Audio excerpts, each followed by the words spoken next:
why you need to focus on collaboration over competition. In this episode, I talked to my friend Miszk, and we talk about how she used collaboration to actually build her business from the networking groups. And we talk about also how she uses collaboration in her social media strategy, and she dives into this frequency and types of posts that she shares. And finally, we talk about why chasing shiny pennies is generally a bad idea for your mortgage business. It's a fantastic conversation I have with Em. If you want to connect with Em, click on my podcast. You can find links to connect with her.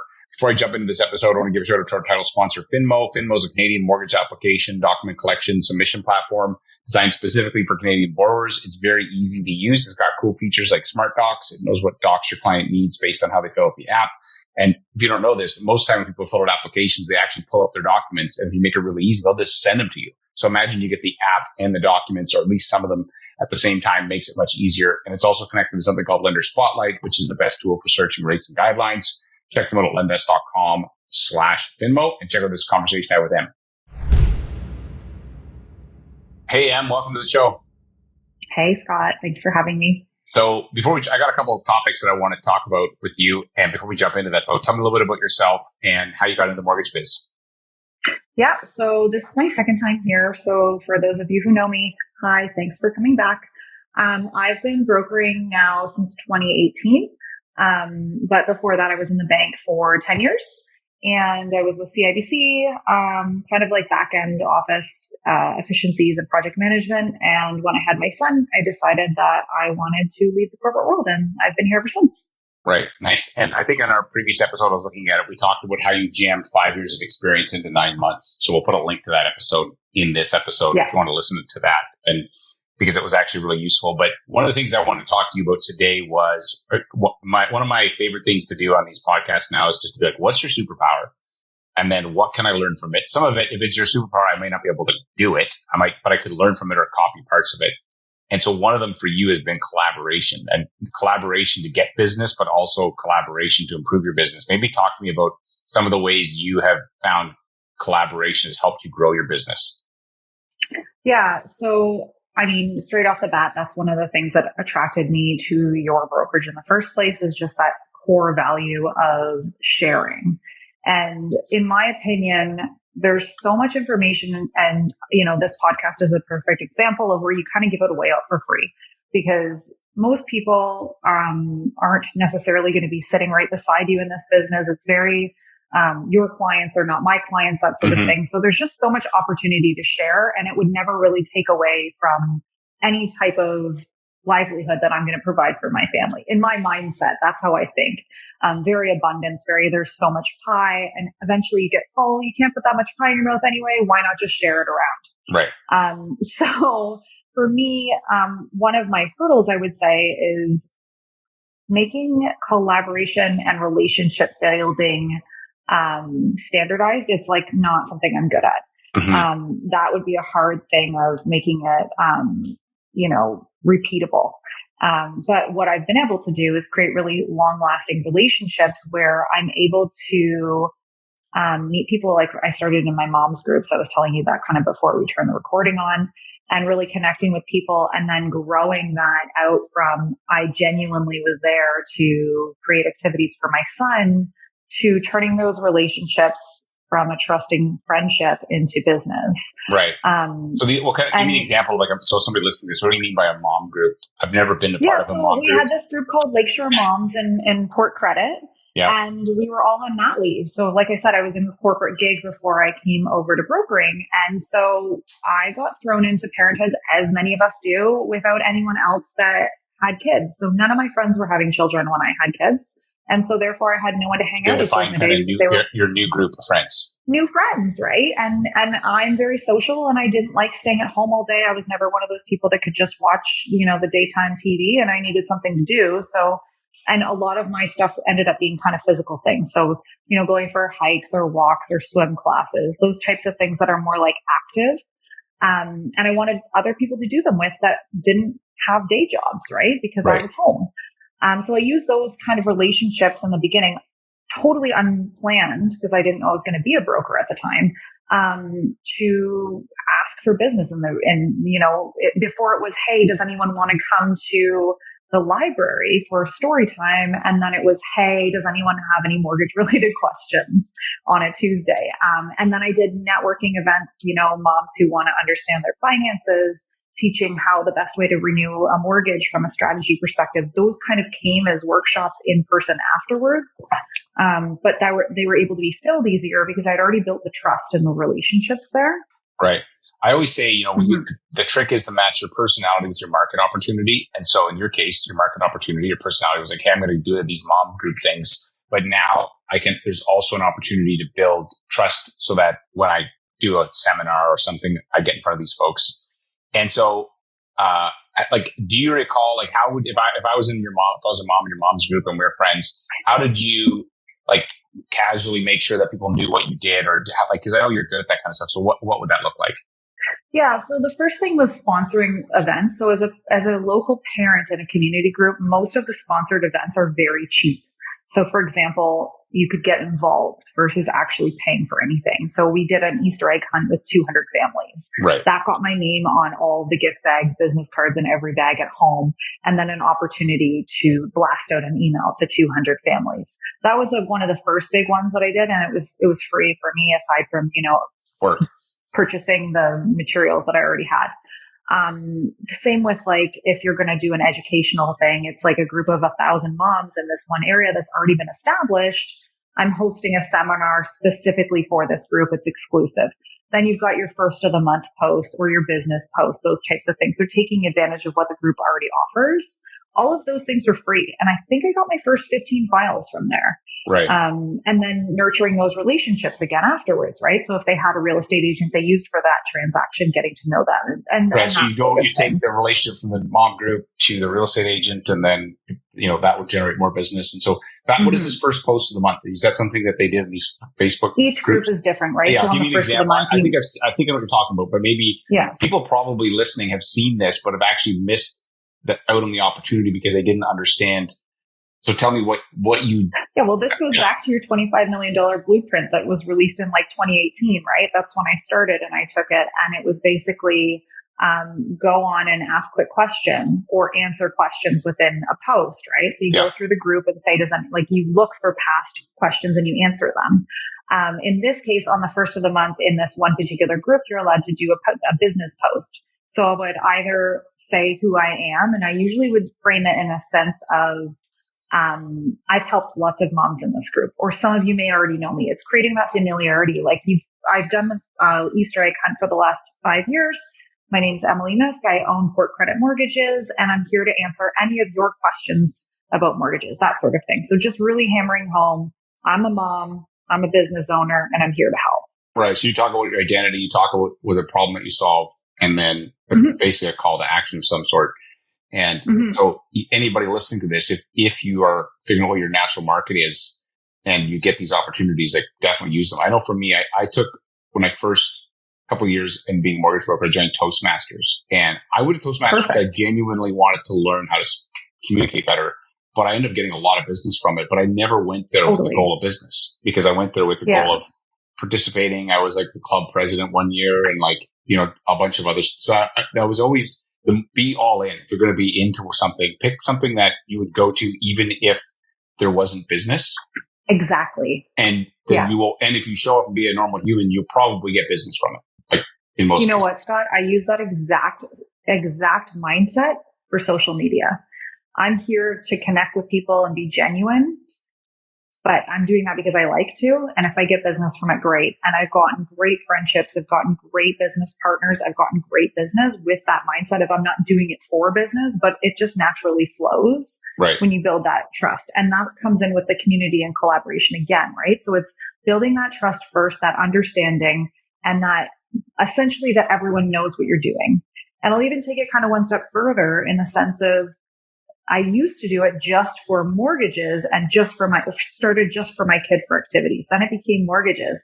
And now in the business side of things, I have groups of mortgage brokers that I do stuff like this from. And I was telling you, I had a call just right before coming onto this one with 4 agents. We have processes and procedures that we're trying to streamline. We are not in affiliation with each other. One's not even at our brokerage, and we're just sharing best practices. And by talking about it, because we're friends now, we can talk more openly and then see where there's nuances that we could tweak or make better. And two people were like, what? You have a sheet for that? Can you share that with me?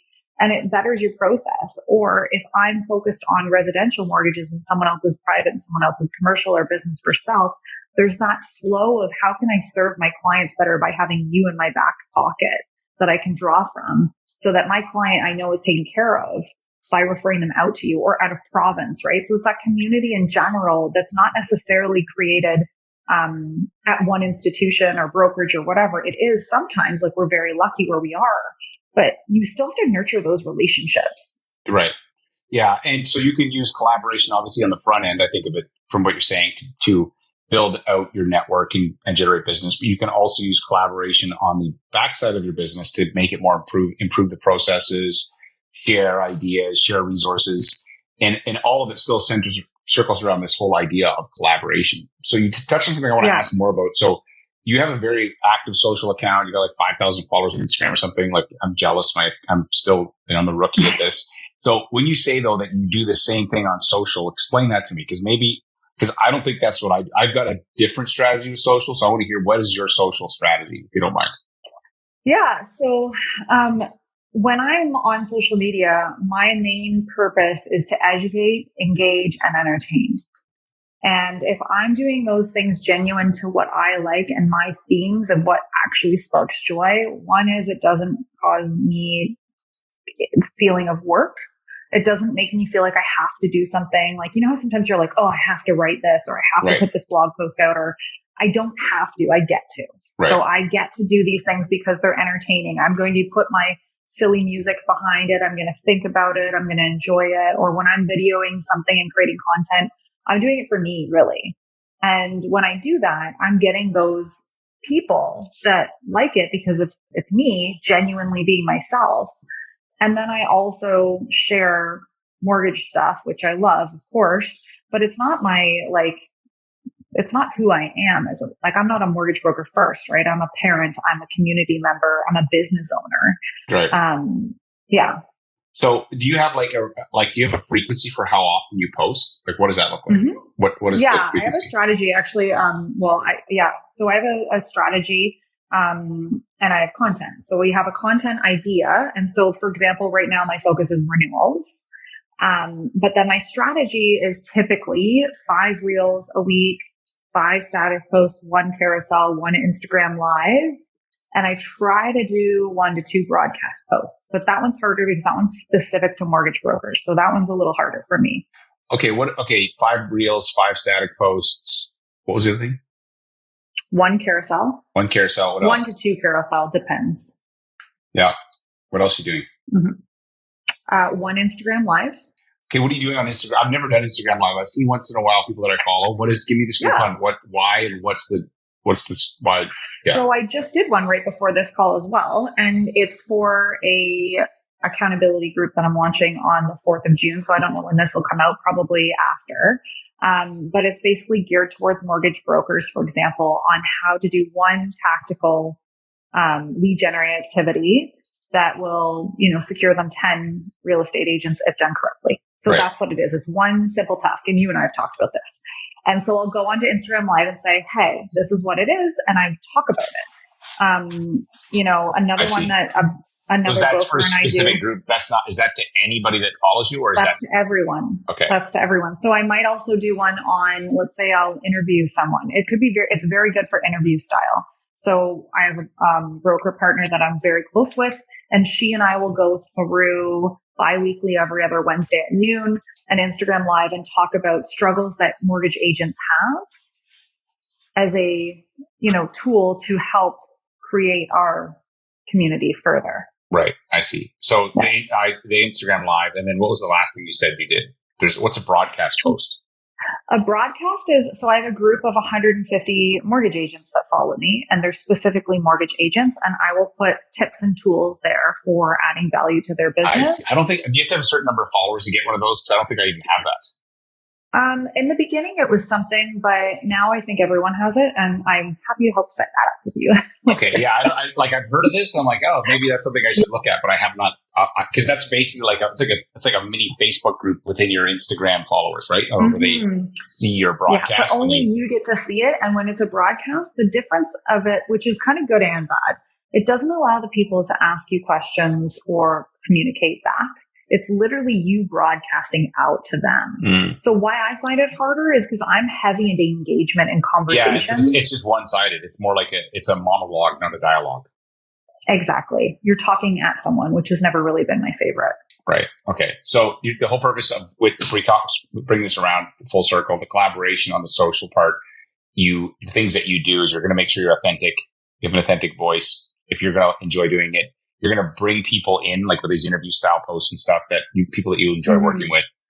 And then you create one piece of content for you. You create one piece of content for the week. And then does it line up with that content? So if the week is X, then all the rest of it is like, X plus X1, X2, X3. Is that kind of typically, yeah. So right now it's heavily focused on renewals. Last month it was heavily focused on businesses, that sort of thing. Right. Yeah. Okay. That makes a lot of sense. And then one last question on that, and I want to move on to my second topic I want to ask you about, which is shiny pennies. But so how much time do you think you spend a week creating the social content? That's question one. Question two is then how much time do you spend engaging with, because there's two parts. You can be content, but now there's also a lot of it starts conversations and stuff. So tell me about those things. Creating content, I would say a lot less time. So less than an hour a day, and I batch everything. So what I do oftentimes is I'll just have me walking around filming B-roll kind of video, and then I'll put that later on. I'll use it. I put it in a thing called just save for work, a folder. And then I create reels from that. And my stuff is very basic, very simple. There's not a lot going on. I don't do like the flashing and the lights. Apparently that's coming out of style anyway. I've been following Alex Hormozy and they're saying, hey, get away from all that, the flash, and just get right to the point. I've never bought into it. I've never liked it. I think it's more important for me as a genuine individual to talk to the people and have conversations. I also want the people that work with me, when they get me on the phone, to be like, that's exactly how she showed up online. I don't want to be that real estate agent with a 35-year-old headshot and you walk into the open house and you're like, whoa. Yeah. What happened? Who is that? And it's like, that's me. That's who I am. Yeah. Right. 30 years ago. That goes back to being authentic though too, right? That comes back to being authentic. So you get what you get. If you go on my Instagram, you'll see me flipping the bird. If that's just the way I am. I'm rough around the edges. Can you do that in real life? Yeah, I do that in real life. I mean, you always get shocked with how much this is the most this is the cleanest conversation we've ever had. That's crazy. I'm just teasing. I know. No, you're right. Usually your eyes are like, oh my God, another F-bomb. Okay, Emily. It's all good. So that's how I am typically, right? So so I would say less on creation, less polished, but genuine and useful value. That's what I like to go for. The value that I think people will actually get and apply to getting a mortgage. The amount of time and engagement has gone up because the focus of my business has changed. Keeping in mind, and maybe people know this now, people don't. I'm moving across Canada. I'm less focused on one specific area, and I'm looking to continue to keep my business going. So what that means is past clients, referrals, and social media, right? Because I'm not in one area that I'm farming as much. So I'm spending probably about 2 hours a day now. I used to be 20 minutes in the morning, 20 minutes in the evening, and I time block everything and track everything.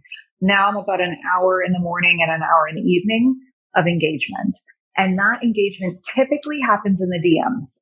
And if you're a mortgage agent and you follow me, chances are we've had a conversation. Yeah. I have 3 to 5 conversations a week with agents, and that's a focus of mine. And then I have probably 10 deep, connected conversations with real estate agents a week. Right. Okay. So, a lot of it starts from your social content that starts engagements, and then, and I think you said this before, but the purpose of social is to get people on the phone at some point. If it's phone and email, I want your email address right away. Right. And you've talked about this with your wife's company with their Instagram being hacked. I had them. I had the meta and I got hacked. I got it back, thank goodness. But I mean, I'm all about getting that email address, booking that call. If we have a conversation, I'm like, I'd love to talk to you more about this. Basically, my whole thing is keeping people warm and connected, but then taking it into real life. Right. And so that's building social into real life. So I'm going to invite you to an event. I'm going to ask to go to an open house. I'm going to ask you if I can support you through a webinar. How can I add value to your business? Mm-hmm. And how can we work together more? How can we collaborate? Right. What can we do more? Right. That's really good. And, okay. So the next thing, let's talk about the shiny penny, because, you know, I definitely have experienced this. I have a friend, you know, like who sometimes likes shiny pennies. My friend is me. So like how, you know, recently you had said that you had seen some like training stuff and like, oh, that looks really interesting. And then you were like, wait a second, am I just chasing a shiny penny here? Or am I walking through your thought process and what you ended up doing? And again, you know, nothing against somebody if there's different training stuff out there, but just walk me through your, I think this is really important. I think it's really important that we're always learning and developing and that sort of thing. You know, it's actually funny that you asked me to come back on your podcast because I took a break from listening to the podcast for a while because I felt like it was almost like too much information. So I take a step back a lot. And then I started listening to the podcast. Don't disregard that. Keep listening. Whatever. If you need to stop, you can stop to go work on your business because the purpose is not just to have you listen. It's actually to hopefully give you ideas that you execute on. So yeah. You have to implement, right? That's what we always talk about. It's not just a matter of being a PhD in 40,000 different categories. It's a matter of implementing into the process. Anyway, my point is that I actually started listening to the podcast like a week ago. So again, and like regularly. So I also like to bank them and kind of go back and listen to like 10 at once versus like 1 or 2 here or there. But the point is that it's important to not just be distracted by all of the things because there are lots of business to sell to mortgage agents and mortgage professionals or real estate pros or whatever. There's always these ideas of what can we offer someone or what can we get from them, right? Like they're in the business of selling. And so I try to say, have I perfected what I'm doing? And do I need to bring something new in? Or should I focus on what I'm doing and give it the respect that it needs if it's worked in the past? Right. And there is something to be said about adding new things in and learning. And I'm not saying don't do that, but if you funded 10 deals, it's really important to go back to those 10 deals, in my opinion, and find the source of them and what worked, and then double down on it before you go spend $5,000, $10,000. Right. And then the other thing to look at is I often look at, did this person actually do it? So and this is no disrespect to anyone in our industry or any other industry whatsoever, but if you haven't won a Stanley Cup, I don't necessarily want to get how to win a Stanley Cup coaching from you. Right. I want to see that that's you've done it. The Leafs get their coaches. I don't even know why I put hockey because it's a sport I don't really follow, but maybe because it's sorry, Leafs fans, right now. But you know, there's something there. I hope you win some year. That'd be amazing. Yeah. But you know what I'm saying, right? So it's like, show me what you've done and how you've done it. Right.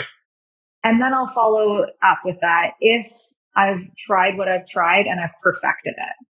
So you asked me this earlier today and I said, listen, I was given an opportunity to take a coaching program and I actually said no. And that was because it was a great opportunity. It was a great thing. And it wasn't you that, it was just a coaching opportunity. I said, you know what? I'm going to focus on these 3 things that I'm working on right now and they're working really well. But sometimes in a down market, we think we need to do something different and it's slower right now than it was in 2020. And I think some of us are like freaking out about that. But that also wasn't normal. And so focus on what you're doing, perfect it, give it the respect it deserves, and then sprinkle something in. And if you are going to take a coaching or you are going to sign up for something and subscribe to this, and this, make sure you implement it. Right. Because if you pay to go see Oprah speak for 5 days and it costs you $30,000, are you going to take what she said and actually use it? Or are you just going to take pictures and say you were there? Right. And some people like that just to be there. This reminds me of something Alex Ramosi says. He says more, better, new. So too often with the shiny penny is the new penny, but why don't you just do more of what already works? Right? have you, and that's what you, and then can you do it better? So can I optimize what is already, okay, this is working. How do I make it? How do I optimize it? And when that gets exhausted, then it's like, okay, well, now what's the new thing I've got? I really feel like this is, but I say if most people look at their business, they probably, if they were honest, they probably say, well, I don't actually, even the fundamentals, I don't do that well. I'm not consistently posting content. I'm not consistently messaging people or making calls or whatever whatever their prospecting strategy is, right? Right. Whatever that secret sauce is, have you done it the best of your ability? And have you asked everyone you know? Right. Or have you followed through? And have you done that for 60, 90, 120 days? Right.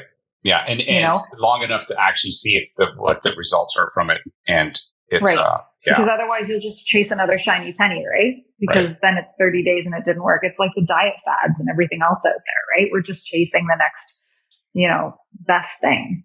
Right. Yeah, that's really good. So is there anything that you think that I didn't ask you that you think would be good to ask you? Like what should I have asked you that I didn't?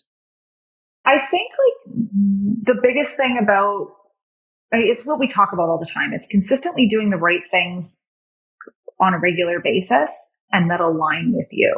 And I think maybe when I talk to people that I'm very close with in my circle, I have a really strong gut feeling about things. And if it doesn't align with my core values, I'm a quick no.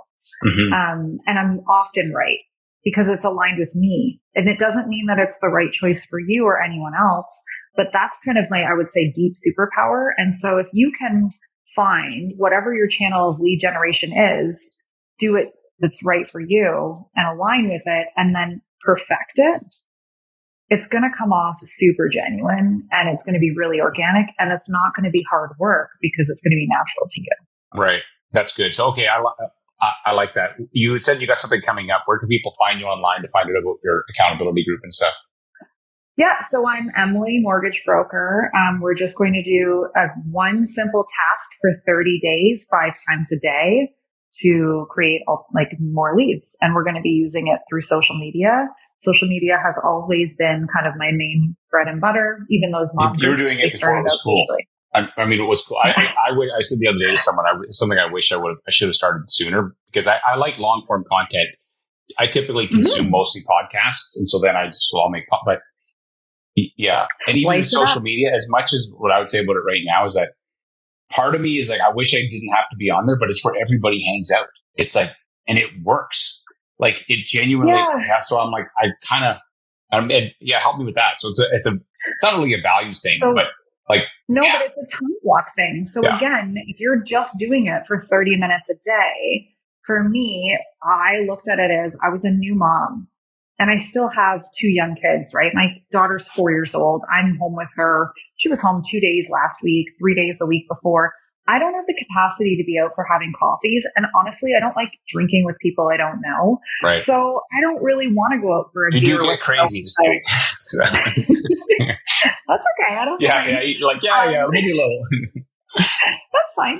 But I don't like doing that with people that aren't in my inner circle. Right. So welcome to my crazy, Scott. You're there. Yeah, I'm in the crazy circle. I don't want to do that with people I don't know and strangers. And it's not a business thing for me. It's somewhere to have fun. Same with coffees. If I'm going to sit and have a half hour, Jim Terlucas taught me that a long time ago. Lunch is a long time. Dinner is even longer. And it's not an effective use of my time. But if I can genuinely create relationships for 30 minutes online or an hour online or 2 hours online a day, never leave my house and create a genuine friendship there. I mean, that's how I met you through Facebook Messenger in the beginning, right? And now look at us. Yeah. So that's just the way it's always worked for me. And it's been very effective, not just in time, but in use as well. Right. It's that's practical. Good. Okay. Well, Em, thanks for chatting with me. Thanks for having me.